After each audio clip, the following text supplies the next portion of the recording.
yang bersalah dalam hal ini Jokowi. Dia punya, dia nggak mau bawa ke sini. Dia tidak memperlihatkan. Jadi kejahatan dalam peradilan ini terletak pada Jokowi. Kejahatan serius dalam konteks ijazah palsu terletak pada siapa? Jokowi. Kok lembek? Terletak pada siapa? Jokowi. Nah itu. Obstruction of justice berarti ini, Bang. Jadi dia obstruction of justice, menghalang-halangi pemeriksaan. Ini menghalang-halangi. Harusnya ditangkap. Ada pengacara yang menghalang-halangi, ditangkap oleh jaksa. Kok jaksa tidak nangkap Jokowi? Polisi kemarin kasus Sambo ditangkap semua. Nah, kasus Sambo tangkap semua. Disinilah. Tapi lihat sidang Sambo, begitu gempar dan lain sebagainya. Ini terjadi pilih-kasih. Kalau Sambo aja baru kelas mayor jenderal sudah begitu, ini kelas presiden yang diadili. Kenapa malah jadi kagak ada gitu loh? Ini juga satu bukti ada obstruction of justice-nya itu di dunia pers.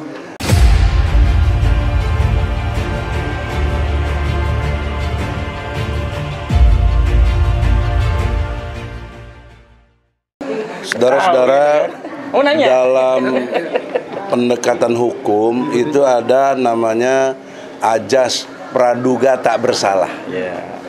Dengan azas itu seyogyanya Gus Nur dan Bambang Tri tidak ditangkap. Apalagi ini jangan lupa awalnya kasus ini perdata. Di Jakarta Pusat kita mengajukan gugatan. Tapi ketika Bambang Tri dan Gus Nur ditangkap, sehingga kita kehilangan untuk bisa membuktikan karena nggak bisa dikeluarkan, ya sudah kita cabut dan sekarang takdirnya bergulir di pidana. Nah karena pidana tadi sudah diungkap sedikit oleh Ahmad Qasinuddin, artinya pembuktian bebannya ada pada jaksa. Nah pertanyaan seriusnya, hingga hari ini 18 orang saksi, ya, 2 keterangan ahli, 16 fakta, tidak ada yang pernah lihat ijazah asli. Lalu apa yang mau didakwa kepada atau dituntut nantinya? Didakwa sudah ya, dituntut apa kepada Bambang Tri? Nah dalam proses azas praduga tak bersalah harusnya hakim ikuti penangguhan penahanan. Nggak diketemukan. Kan dia selalu beralasan lihat persidangan. Udah 8 kali sidang, udah 18 orang. Mau lihat apa lagi? Nah sekarang kita lihat 2 lagi nih. Dugaan bawa ijazah ya? Mudah-mudahan bawa ijazah. Tapi dugaan saya praduga tak bersalah, yaitu ya mereka nggak bersalah walaupun tidak pernah lihat. Ini nggak bersalah orang, bukan dia. Yang bersalah dalam hal ini Jokowi. Dia punya, dia nggak mau bawa ke sini. Dia tidak memperlihatkan. Jadi kejahatan dalam peradilan ini terletak pada Jokowi. Kenapa? Karena dia yang membuat dirinya untuk terang benderang tidak bersalah. Dia tidak datang, dia tidak perintahkan jaksa agung atau siapapun yang di bawah dia, polisi juga di bawah dia, tapi dia tidak lakukan. Jadi masyarakat harus tahu kejahatan serius dalam konteks ijazah palsu terletak pada siapa? Jokowi. Kok lembek? Terletak pada siapa? Jokowi. Nah itu. Obstruction of justice berarti ini, Bang. Jadi dia obstruction of justice, menghalang-halangi pemeriksaan. Ini menghalang-halangi.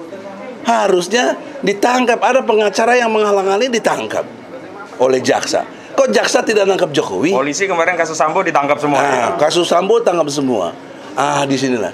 Kemudian yang kedua, tidak ada satupun media massa yang mainstream atau seperti mereka-mereka ini yang selalu ada di TV One, Kompas ada nih, Kompas ada nggak? Kompas, Detik, ya, Trans TV, semuanya nggak ada yang beritakan, nggak ada. Tapi lihat sidang Sambo, begitu gempar dan lain sebagainya. Ini terjadi pilih kasih. Kalau Sambo aja baru kelas mayor jenderal sudah begitu, ini kelas presiden yang diadili. Kenapa malah jadi kagak ada gitu loh? Ini juga satu bukti ada obstruction of justice-nya itu di dunia pers. Sehingga untung aja takdirnya ada YouTube. Kalau enggak, aduh, masya Allah. Ada kawan-kawan nih luar biasa ya, nih, ya. Ada kawan-kawan yang dengan sangat ya, ada Egy Channel, ada AK Channel, ada Mimbar Tube, ada Bloko Suto ya, dan lain sebagainya. Refli Harun juga banyak bantu ya. Rahma Sarita juga banyak bantu dalam konteks penyebarannya. Jadi poinnya ada dua, saudara. Obstruction of justice itu, satu Jokowi, dua pers. Dan pers tentunya bukan dia tidak mau, saya yakin, tapi dihalang-halang. Nih, jelas sampai di sini? Nah, pertanyaan seriusnya, kalau hakim nanti tidak juga mengabulkan apa yang disebut penangguhan penahanan, sudah dipastikan dia juga termasuk obstruction of justice. Iya dong. Betul. Menghalang-halangi dia. Melanggar ajas praduga bersalah, udah dibuktikan 18 orang, tambah sekarang lagi 2 orang lagi. Saya berani bertarung secara intelektual. Ya, ini nggak tahu ijazahnya ya? Ya, nggak tahu ijazahnya, dan insya Allah atas izin Allah bisa kita belejetin, insya Allah. Masya Allah. Terima kasih. Assalamualaikum warahmatullahi wabarakatuh. Salam warahmatullahi wabarakatuh. Mas Ridho mau menyampaikan? Perwakilan Solo dulu. Iya, monggo. Oh iya. Jakarta. Assalamualaikum warahmatullahi wabarakatuh. Takbir. Takbir. Takbir. Sampai hari ini, persidangan hari ini, kita masih disuguhkan dengan beberapa saksi dari mereka. Dan saksi-saksi yang seperti disampaikan oleh rekan-rekan, Profesor Egi, Bang Ahmad, tidak ada satupun yang bisa menunjukkan ijazah asli.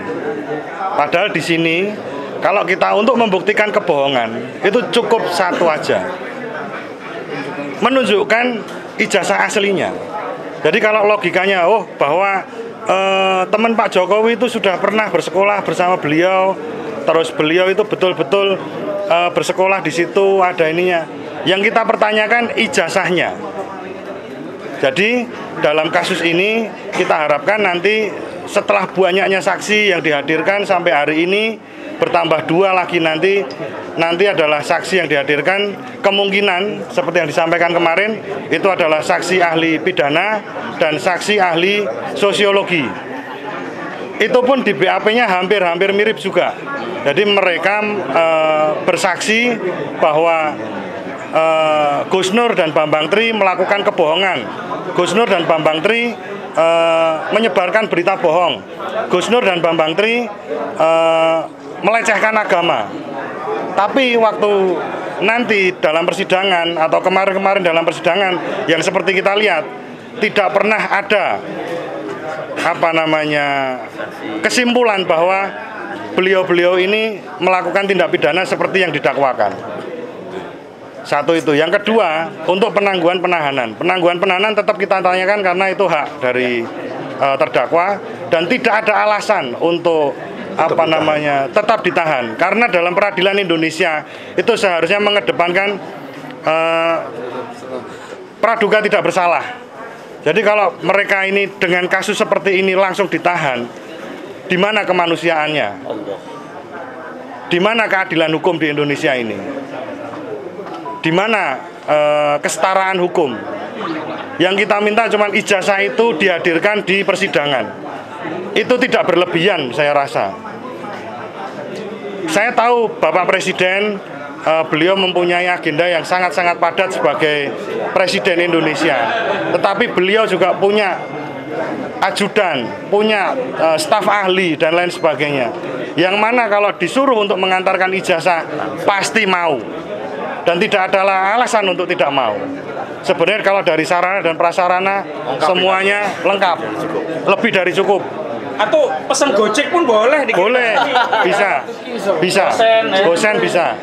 Tetapi sampai hari ini tidak dilakukan. Ada apa? Ini pertanyaan bagi masyarakat. Tadi masuk nggak obstruction of justice? Iya, itu ya termasuk obstruction of justice. Jadi kesetaraan hukum di Indonesia ini kan harus ditegakkan. Walaupun beliau itu seorang presiden, terlepas dari presiden, beliau adalah juga masyarakat Indonesia yang setara dengan kita, yang setara hak-hak hukumnya dengan semua panjenengan yang ada di sini. Dalilnya pasal 27 ayat 1 UUD Ya. 45. Undang-Undang Dasar 45. Itu pasal 27 ayat 1. Pasal 27 ayat 1 itu undang-undang yang sangat dasar. Jadi namanya saja undang-undang dasar. Itu pasti kan undang-undang yang tertinggi yang mendasari semua perundangan di Indonesia. Kalau memang cinta rakyatnya ya segera. Ya, seharusnya seperti itu. Jadi menurut hemat saya, Presiden Indonesia itu selepas dari ini, selepas dari pemilihan dan lain sebagainya adalah milik rakyat Indonesia semuanya, baik yang mendukung atau tidak mendukung.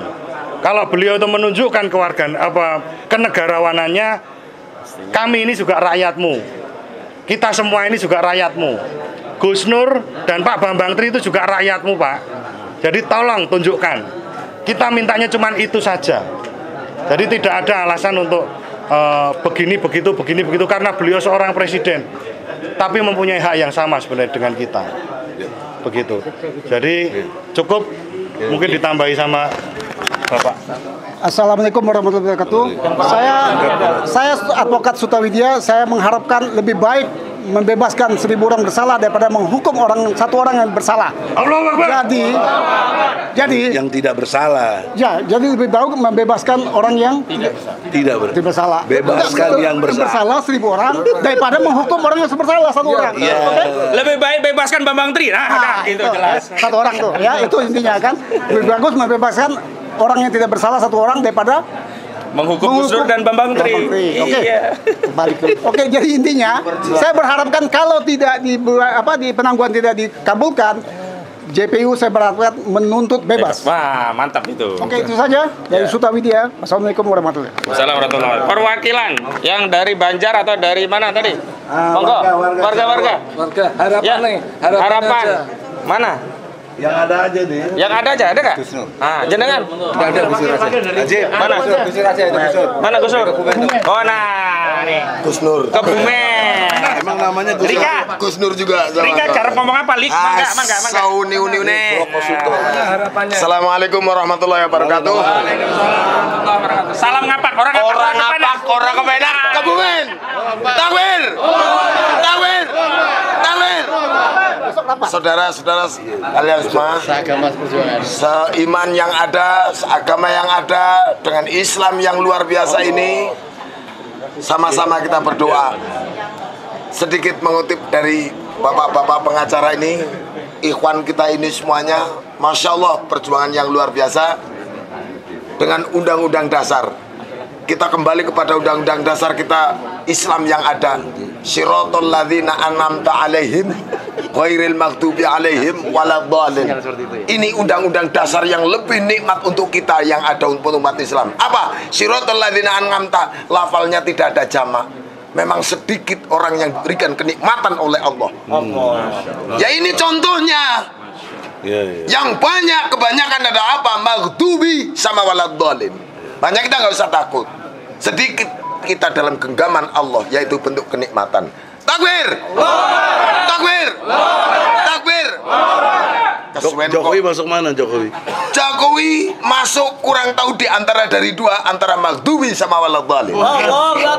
Dikarenakan kenapa? Kurang berani menghadapi atas sebuah kondisi yang ada ini. Bismillah, mudah-mudahan berkah angamta. Amin. Allah. Amin. Amin. Kakek mbok nggeletak nyun pangapunten. Assalamualaikum warahmatullahi wabarakatuh. Ada lagi yang perempuan, Amin. Enggak, yang laki aja, ibu-ibu nanti. Laki-laki aja. Jangan. Di situ ngomongnya. Ah, ngomong di situ sama mama. Mama di situ. Jangan campur sama bapak-bapak. Nah, mama belakangin. Mama, nah biar Belakangnya mama. Jangan semangat. Assalamualaikum warahmatullahi wabarakatuh. Waalaikumsalam warahmatullahi wabarakatuh. Allah Akbar. Allah Akbar. Allah Akbar. Allah Akbar. Allah Akbar. Allah Akbar. Alhamdulillahirabbil alamin. Bagi semua para hadirin, marilah kita berdoa untuk mendoakan agar